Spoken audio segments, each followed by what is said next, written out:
Саламатсыздар ма, құрметті Целиноград ауданының тұрғындары және Целиноград ауданының қонақтары. Бүгін біз сіздермен кезекті рет аудан көлеміндегі коронавирустық инфекцияның COVID-19-ның эпидемиологиялық жағдайының барысы жайында, ағымы жайында тағы да айтып өтетін боламыз, және онымен бірге вакцинациялау, халықты және ревакцинацияны өткізу жөнінде мәліметтерді қысқаша тағы да толықтырып өтетін боламыз. Жалпы статистикалық мәліметке сүйенетін болсақ, Целиноград ауданы бойынша пандемия басталғалы бері 2661 жағдай тіркелген болатын. Оның ішінде Целиноград ауданы бойынша 1918 жағдай, Қосшы қаласы бойынша 751 жағдай тіркелді. Егер 2020 жылы 263 жағдай ғана тіркелген болатын болса, коронавирус инфекцияның 2021 жылы жыл көлеміне 1576 жағдай тіркелген болатын болса, 22 жылы 719 жағдай тіркеліп отыр.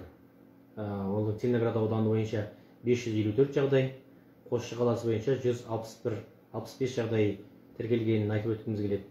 Енді талдаулар көрсеткендей, біздің Ақмола облысы бүгінгі таңда қызыл аймақта. Республика көлемінде жасыл аймаққа өткен бірнеше облыстар бар, оның өзінің істік себептері бар, оның төменде қазір тоқталып өтетін боламыз. Жалпы статистика бойынша соңғы қаңтар айының өзінде Целиноград ауданы бойынша 485 жағдай тіркелген болатын болса, февраль айында 69 жағдай тіркелді. Қосшы қаласы бойынша 113 жағдай тіркелетін болса, қаңтар айында, ақпан айында 52 жағдай тіркелді.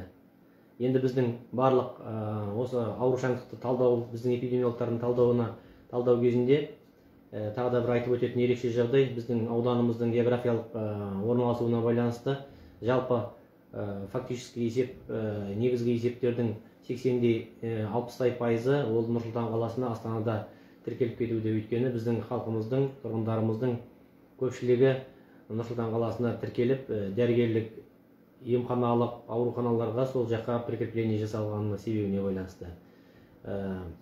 Жалпы пик заболеваемости деп айтады, аурушаңдықтың жоғары көрсеткіші өткен жылдың шілде, август айларына келген болатын болса, осы жаңа жылдан бастап қайтадан жаңадан штамм, Қазақстанға келген омикрон штаммы тіркеліп, жасөспірімдердің арасында, балалардың, мектеп оқушыларының арасында және үлкен жастағы кісілердің арасында да көптеп тіркеуде. Омикрон штаммына келіп, осы аурудың осы омикрон түрінде штаммына келетін болсақ, оның ерекшелігі высококонтагиозный, өте жоғарыға таралатын, тез таралатын бір жақ аурушаңдық жеңіл түрде, халықтың арасында өте жеңіл түрде өтіп жатқанында атап өткен жөн болады. Оның да өзінің арнайы негізгі себептері бар. Осы уақытқа шейін біздің халықтың көпшілігі вакцинацияларынан өтті, паспорт вакцинациялары бар. Тиісінше ревакцинацияның уақытында келгенде халықта ревакцинацияның өткендері бар. Осыған байланысты да халықта жалпы ұжымдық иммунитет қалыптаса бастады деп айтуға болады. Осыған байланысты біздің осы келген омикрон штамм ол жеңіл түрде өтуіне біз байқалады осылай көріп отқаннан кейін. Енді жалпы талдаулар, эпидемиологиялық талдаулардың кезінде жас ерекшеліктеріне келетін болсақ, 14 жасқа шейінгі балаларда 889 жағдай тіркелген, 15 пен 17 жастың арасында балаларға 352 жағдай тіркелген, және 39-30 жастағы аралығындағы кісілерде оларда 1145 жағдайдан тіркелген. 60 жастағы және 60-тан жоғарғы адамдардың арасында 1227 жағдай тіркелген.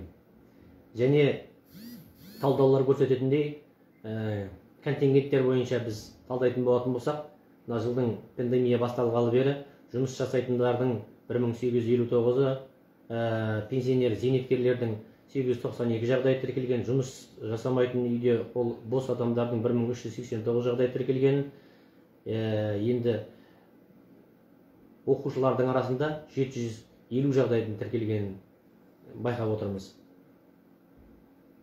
1628 жағдай прочий жалпы халықтың арасында тіркелгендер көрсетті. Енді аудан көлеміндегі басқа елді мекендердің ішінде ең көп тіркелген елді мекендер біздің ол Родина ауылы, Арайлы ауылы, Ақмола ауылы, Сарыкөл, Қызылсуат, Төңкеріс, Нұресіл, Қызылжар ауылдарында және Қосшы қаласында өте көп осы жалпы тіркелгендердің жағдайлары осы елді мекендерге тиесілі екенін атап өткіміз келеді.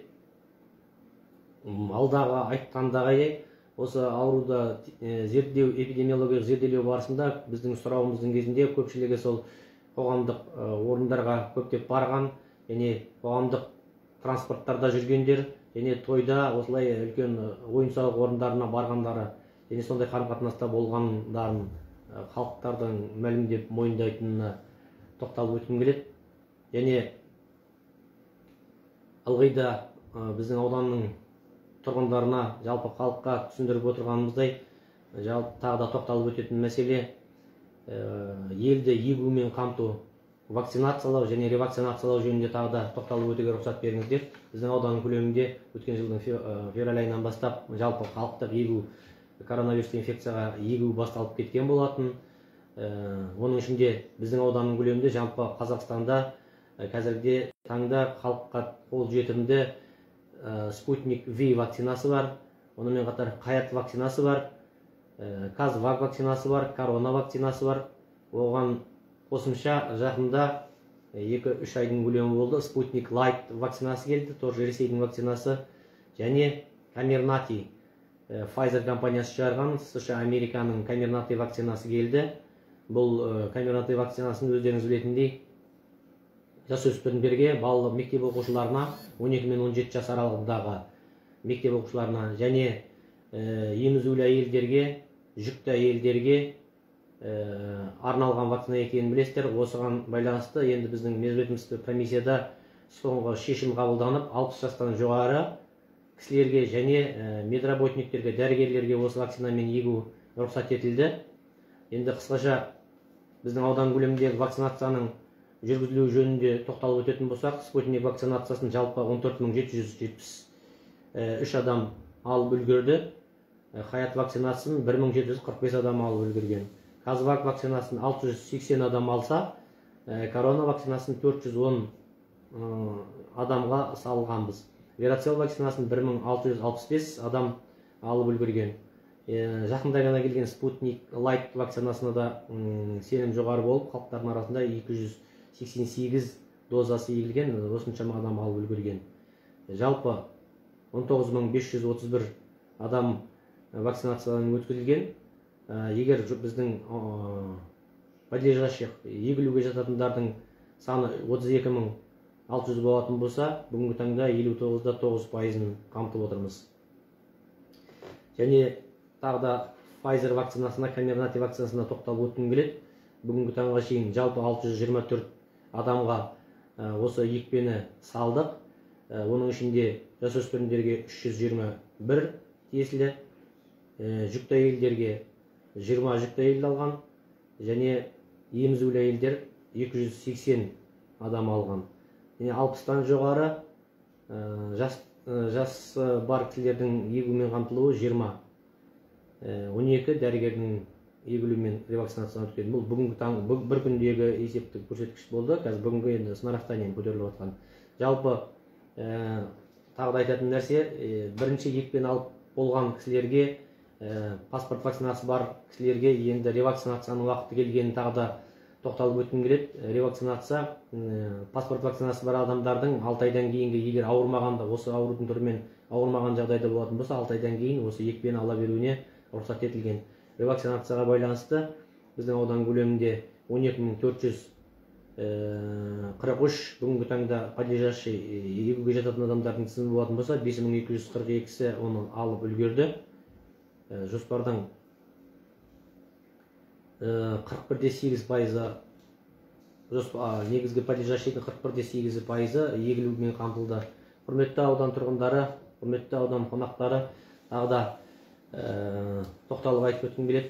Ұжымдық иммунитетті қалыптастыру үшін, осы инфекцияны толық жеңу үшін барлық әлемде дәрігерлердің, жоғары ғалымдардың дәлелдемелері бойынша тек егуді, екпені алу арқылы ғана жеңуге болатыны дәлелденді. Осыған байланысты сіздерді тағы да егуге, екпе алуға шақырамыз. Екпе алғандарды, қосымша ревакцинацияның уақыты келген кісілерді осы ревакцинацияға шақырамыз. Маған сұрақтарыңыз жоқ болатын болса, тыңдағандарыңызға рахмет.